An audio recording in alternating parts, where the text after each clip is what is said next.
Halo semuanya, kembali lagi di Gusti Geneo Channel. Di video kali ini saya akan membahas materi terkait dengan tinjauan analisis laporan keuangan.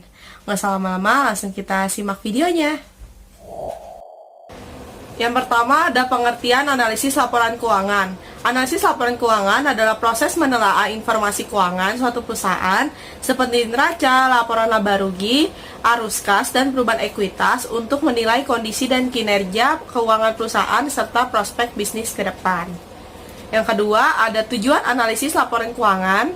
Yang pertama, menilai kesehatan keuangan perusahaan. Yang kedua, mengukur profitabilitas dan solvabilitas perusahaan. Yang ketiga, mendeteksi tren keuangan dari waktu ke waktu.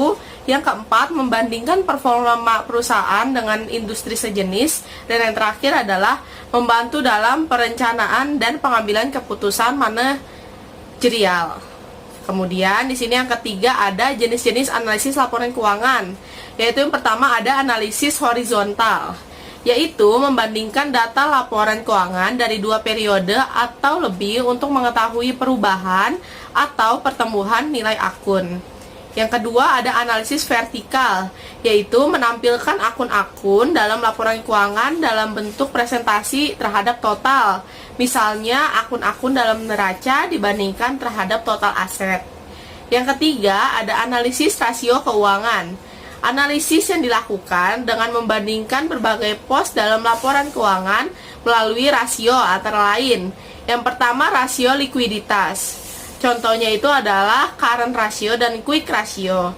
Tujuannya untuk menilai kemampuan membayar kewajiban jangka pendek. Yang kedua ada rasio solvabilitas. Contohnya debt to equity ratio dan REP ratio. Tujuannya untuk menilai kemampuan memenuhi kewajiban jangka panjang. Yang ketiga ada rasio profitabilitas.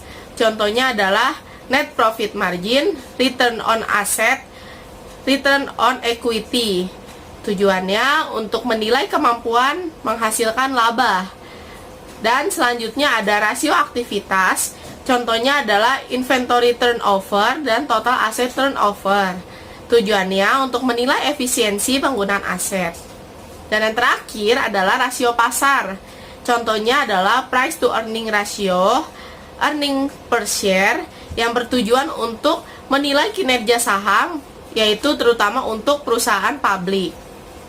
Selanjutnya kita akan membahas terkait dengan sumber data untuk analisis. Basicnya adalah diambil dari laporan keuangan, yaitu yang terdiri dari neraca, laba rugi, arus kas, perubahan ekuitas, dan juga catatan atas laporan keuangan. Serta kita membutuhkan laporan tahunan atau annual report dan juga data industri untuk perbandingan. Selain itu, ada juga terdapat keterbatasan dalam analisis laporan keuangan. Yang pertama, itu bersifat historis yang dimana tidak selalu mencerminkan masa depan. Yang kedua, dipengaruhi oleh metode akuntansi yang digunakan. Yang ketiga, tidak menggambarkan faktor non-keuangan. Dan yang terakhir adalah kualitas hasil analisis tergantung pada keakuratan data. Di sini ada contoh analisis sederhana, misalnya data keuangan satu perusahaan, aset lancarnya 500 juta, kewajiban lancar 250 juta, laba bersihnya 100 juta, dan ekuitasnya 400 juta. Yang pertama kita menghitung current ratio, yaitu rumusnya adalah aset lancar dibagi kewajiban lancar, yaitu 500 juta dibagi 250 juta. Hasilnya kita ubah dalam desimal, yaitu sebesar 2,0 atau 2, yang berarti perusahaan memiliki likuiditas yang baik. Selanjutnya kita menghitung ROE atau return on equity, yaitu rumusnya adalah laba bersih dibagi ekuitas, yang dimana nominalnya ada 100 juta dibagi 400 juta menghasilkan dalam bentuk persentase sebesar 25%, yang berarti tingkat pengembalian atas modal pemilik itu cukup tinggi.